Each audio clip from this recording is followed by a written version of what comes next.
Welcome to Is It Covered, where we break down real stories and answer the big question, is it covered? Hosted by father and son duo Bruce and Brian Chapman of the JD Chapman Insurance Agency. This podcast will help you navigate the world of insurance with stories, tips, and answers that really matter. From personal to commercial coverage, we've got you covered. Now, let's get started. All right, everybody. Welcome back to another exciting episode of Is It Covered, the podcast by JD Chapman, where we break down everything claims and claims related. As always, we like to tell our listeners, if you do have a claim, every claim is specific depending on the situation, depending on your carrier. So please always consult your agent or your insurance carrier themselves. So we're back again with the gang from JD Chapman. We still got Kevin and Trevor with us here.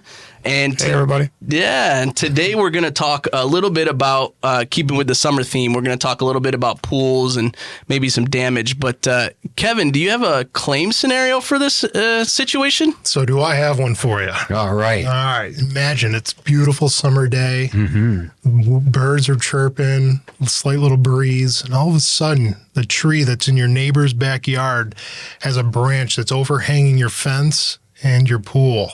And all of a sudden, that big branch finally gives way, falls down, takes out your fence, and then it falls into your pool, scratching your liner. Ooh. Now you have a huge hole that you're leaking water, and is it covered? Wow. Crack. There it goes. Yeah. Yeah. That probably happens all too often, especially right now with people having their pools open. Once you get that crack in your liner too, that water's going out quick. Oh, very much so. So I guess that's an interesting scenario. And I think what a lot of people will be surprised to hear is that your neighbor's tree, unless you've put in your neighbor on some form of like a written notice to remove the nuisance or the branch that's hanging over your property, they are not liable. So I would imagine if you had a situation like this, you'd have to go through your own personal homeowner's insurance and work with them to see if, the damage from the tree branch, which I would imagine it would be covered, correct? I would say that it would be you'd need the proximate cause, which, typically it'd be wind or something like that, that would create that branch, the scenario where the branch fell. I know I've had claims where people's liners have just kind of ripped and they've tried to put claims in, and it's like, it's wear and tear. We're not covering that. Maintenance is not covered. Maintenance is not covered. So in order for a liner to be covered, it has to be a covered cause of loss. Like essentially wind is really what's going to cause that. So piggybacking off of our pet conversation, what happens if your dog falls in and his nails are a little too long and he tries to get out and scratches and puts a hole in your liner that way? That's a great question. That one's going to depend. I honestly, if someone called me on that, I'd have to call their specific company and pose the question. Sure. I don't know off the top of my head how that would work. Right. My gut feeling is it wouldn't be covered. I probably wouldn't think so either. I don't know if an animal's like a covered peril, but you'd have to. I think it's sudden and accidental, so it might be. It might be covered. That's definitely a depends, isn't it? That's a total depends situation. Yeah. I guess the other, and we didn't even talk about this, the other part of this claim is, so, all right, let's say your whole pool goes, right? And you've got 22,000 gallons of water, and it goes and it floods your basement. Is that considered a flood? I'm kind of getting in the weeds, but... Technically, it's not, like from the National Flood Association thing there, it's not really deemed to be a flood. That's right. But that's another good question. There's a lot of situations on this one. Because we're stumped. Well, let's just say that the branch fell in, scratched a hole in the liner, and now we're losing water. We don't know what to do. Is it going to be a covered claim? I would imagine that it probably would be. But the water damage, that's the question, isn't it? Yeah, that's where you'd have to work with the adjuster, just let them know the damage that happened due to this claim. I don't know. That's a good one. That could be a real gray area. Yeah.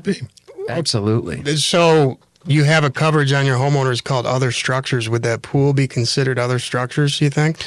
I've seen different carriers call it other structures or contents is what I've been told, but I don't know exactly where that would fall. I would imagine probably other structures because it's a structure unto itself outside of your dwelling. That's kind of what I was thinking. Yeah. Yep. So it's important to have the right coverages in terms of your home value really sets those other types of coverages. So, not to get into the weeds, but if you've got other bigger outbuildings and things and other structures, you want to make sure that those things are disclosed to your agent and that there's an appropriate amount of coverage there. And if you do have a pool and you're getting a quote or, you have your policy, it couldn't hurt to talk to your agent to give them some scenarios like, hey, can you check on this? What if this happened? What if that happened? Yeah, because depending on the type of form that your homeowner's policy is written on, could drastically make a huge difference in whether or not something like that's going to be covered. Absolutely. Yeah, for sure. So I'm going to say, if there's nothing else that you guys want to add on this, I would say that the scenario you posed, Kevin, where the tree branch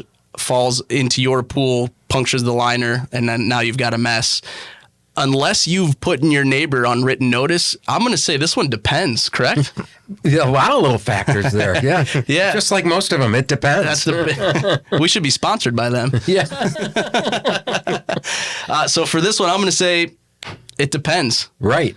So as always, we appreciate everybody listening. If you are listening and you have a claim scenario that you'd like us to break down, please send it into the Brain Trust here and we'll kind of mill it over. And we'd love to do an episode based on some feedback from our listeners.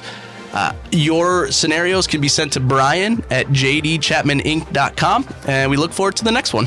Thanks for listening to the Is It Covered podcast. To learn more about how JD Chapman can assist you with all your insurance needs, please visit our website at jdchapmaninc.com or call us at 315-986-4062. JD Chapman, we've got you covered. This podcast provides general information only. It does not offer or bind insurance coverage. Coverage cannot be changed or confirmed through this podcast, email, voicemail, or fax. Insurance only takes effect once confirmed by a licensed agent. For specific coverage details, please call us at 315-986-4062. All coverages are subject to the terms, conditions, and exclusions of the issued policy, which may vary by state. This podcast does not provide legal, tax, or financial advice. Please consult a professional for those needs. Links to other sites are provided for convenience. We don't control or endorse their content. Any claims scenarios discussed are hypothetical. Coverage decisions depend on the specifics of each case.